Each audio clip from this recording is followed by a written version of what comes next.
Hello friends, welcome back to my YouTube channel. So আজি ভিডিওটো হৈ আছে Maruti Suzuki discontinued vehicle ওপৰত। Discontinued vehicle আপোনাৰ Maruti Suzuki যিমান মডেল বনাই আছে তাৰে কিছুমান মডেল এতিয়া ডিসকন্টিনিউ হৈ গৈছে, মানে হেবিলাক মডেল আপুনি কিনিব নাপায়। তো কি মডেল ডিসকন্টিনিউ হৈছে সেই ওপৰত আজি ভিডিওটো হ'ব। তো ভিডিওটো শেষলৈকে চাই থাকিব আৰু মই কৈ আছো Maruti Suzuki discontinued vehicle list। তো Maruti Suzuki জানে বহুত গাড়ী আছে, সো সেইটো কাৰণে Maruti Suzuki কিছুমান মডেল ডিসকন্টিনিউ কৰি দিছে। তো কি গাড়ী ডিসকন্টিনিউ হৈ গৈছে আপুনি মাৰ্কেটত নাপায় এতিয়া কিনিব। তো বলা ভিডিওটো স্টাৰ্ট কৰো আৰু দেখুৱাই আছো Maruti Suzuki discontinued vehicle কি আছে। আজি ভিডিওটোৰ প্ৰথম গাড়ীখন হ'ল Maruti 800 মানে Maruti কাৰ, যিখন 1983 লঞ্চ হৈছিলে আৰু 2014 লৈকে এখন গাড়ী চলিছে।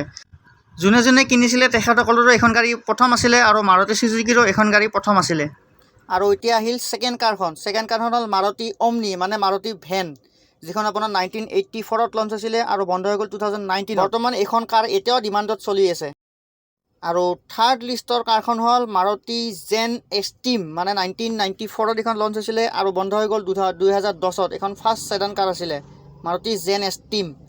আৰু ফৰ্থখন হ'ল জিপছিখন হ'ল 1985 লঞ্চ হৈছিলে আৰু 2019 এখন ডিসকন্টিনিউ কৰি দিয়া হৈছে। কিন্তু এখন গাড়ী এতিয়াও আৰ্মিৰ কাৰণে ৰাখা হৈছে, মানে অন ডিমাণ্ড সাপ্লাই কৰে, মানে আৰ্মিৰ ফালৰ পৰা যিমান অৰ্ডাৰ আহে সিমান Maruti জিপছি আকৌ কোম্পানীৰ ফালৰ পৰা বনাই আৰ্মিক এতিয়াও দি আছে, মানে নৰ্মেল কাষ্টমাৰৰ কাৰণে নাই কিন্তু আৰ্মিৰ কাৰণে আছে। আৰু এতিয়া আহিলে Maruti Suzukiৰ 5 নম্বৰ গাড়ীখন, যিখন হ'ল আপোনাৰ অকল জেন 1993 লঞ্চ হৈছিলে আৰু 2006 এখন শেষ হৈ গৈছে, মানে ডিসকন্টিনিউ কৰি দিয়া হৈছে। আৰু নতুন ভিডিও পাবৰ কাৰণে চেনেলটো সাবস্ক্ৰাইব কৰি থৈ দিব, এনেকুৱা নতুন ভিডিও আহি থাকিব। আৰু ভিডিওটো ইমানখিনি চাইছেই যিহেতু ভিডিওটো লাইক কৰি দিব। আৰু নেক্সট গাড়ীখন হ'ল Maruti Zen Estilo, মানে জেনৰ পিছত ওলাইছে, এখন 2006 পৰা 2014 লৈকে চলিছিলে। আৰু ইয়াৰ পিছত এখন সেডান কাৰ ওলাইছিলে, সেইখন হ'ল আপোনাৰ SX4, যিখন 2007 লঞ্চ হৈছিলে আৰু 2014 এখন ডিসকন্টিনিউ কৰি দিয়া হৈছে। তো ডিসকন্টিনিউ কিয় কৰি দিয়া হয়, Maruti নতুন আপগ্ৰেড আহি থাকে, সেইকাৰণে কিছুমান কাৰ ডিসকন্টিনিউ কৰি দিয়া হয়। ইয়াৰ পিছত আহি গ'ল সকলোৰ মৰমৰ এল্টোখন লঞ্চ হৈছিলে আপোনাৰ 2000 চনত আৰু 2012 এখন ডিসকন্টিনিউ কৰি দিয়া হৈছে, মানে এল্টো মডেলটো। আৰু বেলেগ এল্টো মডেল আহি আছে। তাৰ নেক্সট পিছত আহিছিলে এল্টো K10, যিখন আপোনাৰ লম্বা হয়। এল্টো K10 আপোনাৰ 1000cc হয়। আগৰ এল্টোখন আছিলে 800cc, এখন 1000cc, যিখন 2010 লঞ্চ হৈছিলে আৰু 2020 লৈকে চলিছিলে এল্টো K10। ইয়াৰ পিছত নেক্সট কাৰখন হ'ল আপোনাৰ A-Star, খুব ধুনীয়া কিউট চাই কাৰ আছিলে A-Star, 2008 ওলাইছিলে আৰু 2014 লৈকে এখন গাড়ী চলিছিলে।